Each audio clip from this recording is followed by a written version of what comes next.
one step further into artificial intelligence, which is the subject of our next session, AI and the future of work. And I'm now very happy to introduce Linda Ligios to you. She's the managing editor at Springwise Intelligence, and she will now take us deeply into AI. Hello, everyone, and thanks for joining my session on artificial intelligence and the future of work. I'm Linda Ligios, the managing editor at Springwise. We are a global innovation intelligence platform which was launched in 2002. And since then, we've been curating daily some of the most cutting-edge innovations from all over the world to champion positive change and also help our subscribers deliver sustainable product and business transformation. Our database of over 8,100 innovations across all industries and geographies help us to, it's also powered by powers our on-demand mix of bespoke research, innovation scouting, and tailored reports. So today, we're going to briefly look at what is AI and what is driving the adoption across different industries.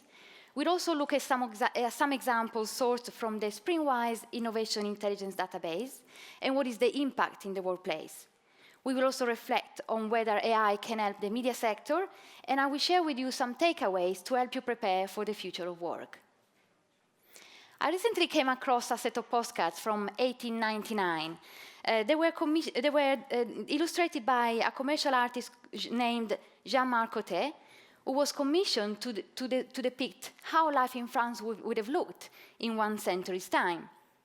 Well, he predicted robots washing gentlemen's hair, which probably would have seemed quite scary for the barbers of the time, thinking they would have lost out their job.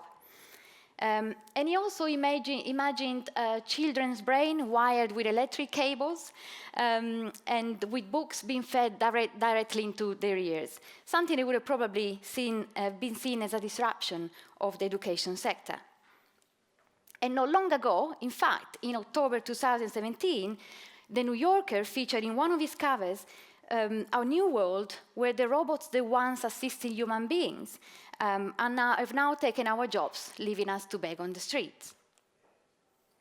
Well, the fear about job losses is real, with a predictions talking about 47% of jobs having the potential to be automated by 2034.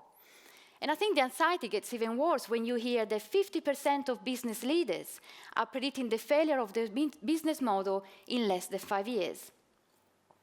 And the pressure for businesses to change is getting even stronger because technology is ready to create seamless, smart connections between multiple devices, with a forecast exceeding 20.4 billion interconnected devices by 2020, which is less than 2 years.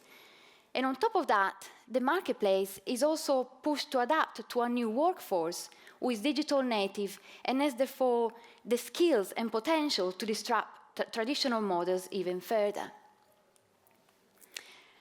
And when we talk about millennials, I think it is the need for instant gratification, which is typical of this generation, that is also driving the adoption of AI in many industries. Automation is also attracting businesses with its promise of higher productivity and economic growth. Another drive for AI is the opportunity to improve workflows by reducing time waste, increasing safety, and efficiencies. The next A drive is big data. Obviously, as data is being collected from an increasing variety of sources, the analytics being applied are becoming more complex. And understanding this data requires, therefore, more intelligent forms of data processing. Just a quick introduction about AI. So the term was coined in 1956 by American computer scientist John McCarthy. He defined it as the science and engineering of making intelligent machines. Well, today, AI is an umbrella term that defines the ability of a digital computer or a computer-controlled robot to perform tasks commonly associated with intelligent beings, such as, for example, speech recognition. There's a classic distinction between AI, between weak AI and strong AI. The first one, which is also known as narrow AI, refers to systems which has been designed and trained to perform a particular task. A good example of these are virtual personal assistants, such as Apple's Siri. Strong AI refers instead to systems with generalized human cognitive abilities, so that when they are presented with an unfamiliar task, they have enough intelligence to find a solution. And I guess it is this branch of AI with autonomous decision-making and self-learning that drives bigger questions about risk management and moral dilemma. Artificial intelligence is already available as software as a service in many applications, including chatbots, but also in association with other technologies such as augmented reality, virtual reality, interconnected devices, and of course, self-driving cars. Let's have a look now at some of the innovation application of AI in the real world and recent innovation that we came across at Springwise. One of the tasks that AI can perform quickly and often better than humans is identifying patterns in the data. An example of this is Predictis. This is a software that examines historical court cases to predict the outcome, length, and cost of a litigation. This can obviously help lawyers to adjust the strategy, prioritize their approach, and adjust their compensation based on risk. Of course, AI is not going to replace lawyers anytime soon, but I think in the future, partial automation will affect many occupations that have repetitive, data-driven, or non-social tasks. Another form of prediction that AI can offer is in the health sector. For example, we've seen in the past with image recognition being used to recognize signs of skin cancer, or in this example from Denmark, using speech recognition technology to detect early signs of heart attack. This AI assistant called Corti listens into phone calls made to Danish emergency services and compares the data to previous calls to identify patterns in the tone of voice, for example, or breathing that could indicate an imminent heart attack. So this is an example of how AI could work alongside humans to improve workflows and potentially save lives. Artificial intelligence is also coming to rescue in the marketing sector, freeing up social media teams from having to scan through hundreds of social media feeds. And a US-based startup called Sapispace is taking this even further by using machine learning to find the most socially influential people and connecting them with companies so that they can find the most relevant influencers for their audience. This obviously gives companies the opportunity to save time and have a much greater impact on their marketing efforts. Next up, well, AI is also changing the way we connect with our customers, offering, for example, chatbot that use natural language processing to handle routine customer interactions, and is leaving in this way humans to concentrate on other aspects of customer service. Obviously, whether this means the death of call centers is yet to be seen, but technology such as this one, which is called Emotibot from China, is adding emotional intelligence to chatbots for a more human-like digital interaction. Obviously, it's quite unlikely that automated systems will be able to solve complex queries, but what is certain is that traditional customer service is changing, and therefore future roles will need to adapt to be able to embrace the need for real-time personalization. One of the biggest fears when it comes to AI and the future of work is that computers will take over decision-making functions. Well, in Japan, marketing agency McCann has been brave enough to welcome, as part of their team, a robot, and they've given it the title of creative director. The robot can scan through historical commercials, leading to significant time savings, and obviously helping the creative team to deliver the best ads for their clients. Obviously, in this case, the robot did not replace senior creatives. But this is an example that even roles that require lateral and creative thinking have the potential to go through some partial automation. However, maybe a good model for using AI in the future might be that of a partnership where the machines perform the repetitive aspects of data analysis, leaving humans to concentrate on higher level tasks that obviously require social skills, empathy, and problem solving. Another application of AI is image recognition, which is expanded to many sectors, including the real estate market. In this Spanish solution, which is called REST-B.ai, learns to recognize images from objects and automatically tags them and classifies images from different parts of a house in listings of properties for sale. Obviously, you can imagine, or you might have already experienced in your business, the benefits that image recognition could have for your digital asset management systems. For example, to automatically catalog and supporting the search of content. Does this mean the end of picture researches or picture editors? Probably not, because one thing that AI cannot currently do is provide context to an image or digital asset. For example, it could identify an image of a woman crying, but it won't be able to tell whether she's crying because she's sad or she's happy. Another example of why context is key is demonstrated by an Untitled Chapter, which was recently developed by an AI predictive text algorithm after being fed with all the novels written by author J.K. Rowling. The result was a 3-page chapter titled Harry Potter and the Portrait of What Looked Like a Large Pile of Ash. This chapter was almost incomprehensible and required the intervention of many writers.